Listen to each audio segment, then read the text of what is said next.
encuentro en la hermosa ciudad de Guaranda.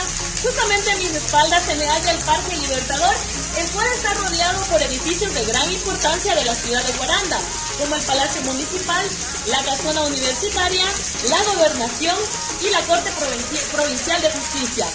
El Parque Libertador está ubicado entre las calles Convención de 1884 y García Moreno, también en la Sucre y 10 de agosto.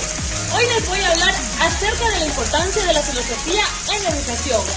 Las ciencias de la educación y la filosofía de la educación históricamente se han direccionado desde tres ángulos diferentes, como la tendencia a valorar a la razón humana, el racionalismo, la tendencia también a valorar la experiencia y la observación de los hechos concretos, que sería el empirismo, y por último la tendencia a valorar tanto la experiencia como a la razón.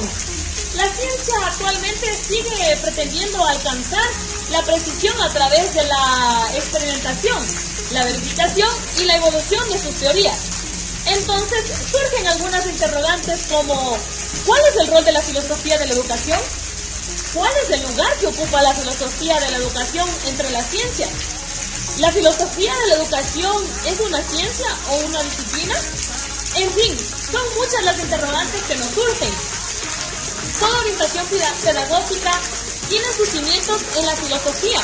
Para ello es preciso tener en cuenta que toda la filosofía de la educación es una disciplina globalizadora e integradora de saberes, de conocimientos, y también es multidisciplinar, porque necesita de otras ciencias auxiliares para completar el proceso de comprensión. Hasta cierto punto resulta comprensible entender que cada investigación concreta o ciencia en particular lleva consigo un método específico de investigación que valida o descarta una teoría. La filosofía de la educación es una disciplina que se encarga de reflexionar sobre la educación, su problemática, sus funciones y sus fines, siendo clave para la comprensión de la educación. Es disciplina que proporciona las herramientas necesarias y que permite la toma de conciencia del educando y del educador frente a sí mismo y a los demás.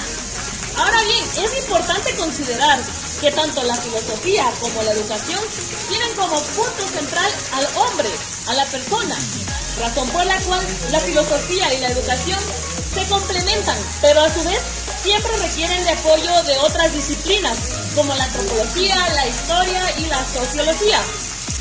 La educación sin filosofía nos convertiría en seres desconocedores de la realidad del entorno.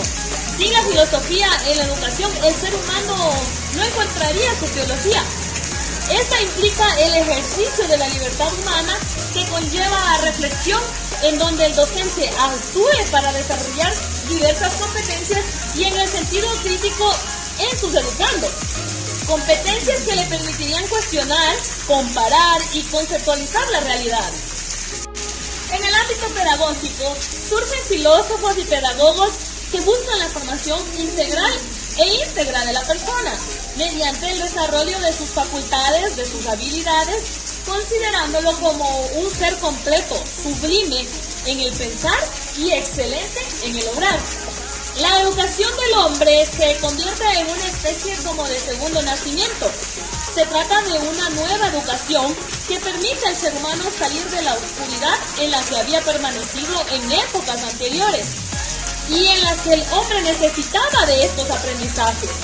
La valoración del ser humano se fortalece y se consolida en el Renacimiento, época en la que la pedagogía moderna encuentra sus bases en el pensamiento filosófico a través de la libertad.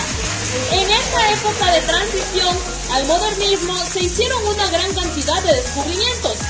Asimismo, ciertas líneas filosóficas de la época influenciaron en pedagogos que buscaban la educación para todos. Una de estas se vio afectada por la obra Utopía de Tomás Moro, donde se expresaba la igualdad, la justicia social y la existencia de una sociedad sin clases o niveles sociales. Con esto surge el lema Todo para Todos, usado también por Juan Amos Comenio, quien buscaba una educación y formación perfecta en el hombre a través de la división de la enseñanza en 4 fases: la escuela materna, la escuela elemental, la escuela latina y por último la academia. Con el nacimiento de nuevas corrientes filosóficas como el racionalismo y el empirismo, se busca orientar al hombre a hacer elecciones racionales para que pueda encontrar su lugar en el mundo del conocimiento y en el mundo de los hombres, y así tornarse en el centro de su propio círculo de pensamiento y de vida.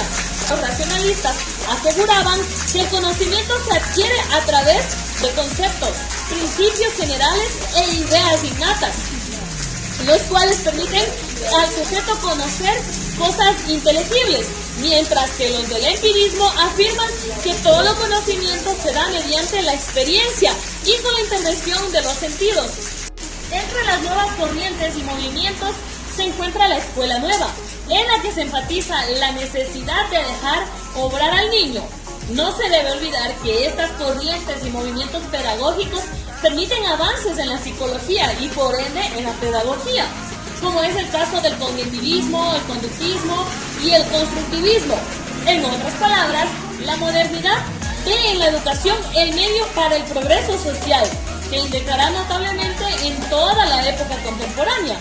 La filosofía pretende explicar la totalidad de las cosas, sin exclusión de partes ni de momentos. Por esta razón, se diferencia de las ciencias particulares y para llegar a esto utiliza el método de la razón. Dicho de otra forma, la filosofía de la educación presenta los siguientes retos y desafíos en el siglo actual. Uno de los principales es que la filosofía de la educación se convierta en un medio para romper paradigmas tradicionales y viejos esquemas de la educación tradicional. Otro es que se replantee la dinámica de la sociedad actual en su complejidad y al sujeto que interviene en ella, que propicie el uso racional de las herramientas tecnológicas para beneficio del individuo y del mundo. Históricamente, la filosofía se ha convertido en el mejor referente para la comprensión de la esencia, los problemas, el sentido y el significado de la educación. Por ello, todas las innovaciones pedagógicas han tenido como punto de partida a la filosofía. Espero que les haya gustado este video y nos veremos en una próxima ocasión para seguir hablando acerca de más temas de filosofía. ¡Chao!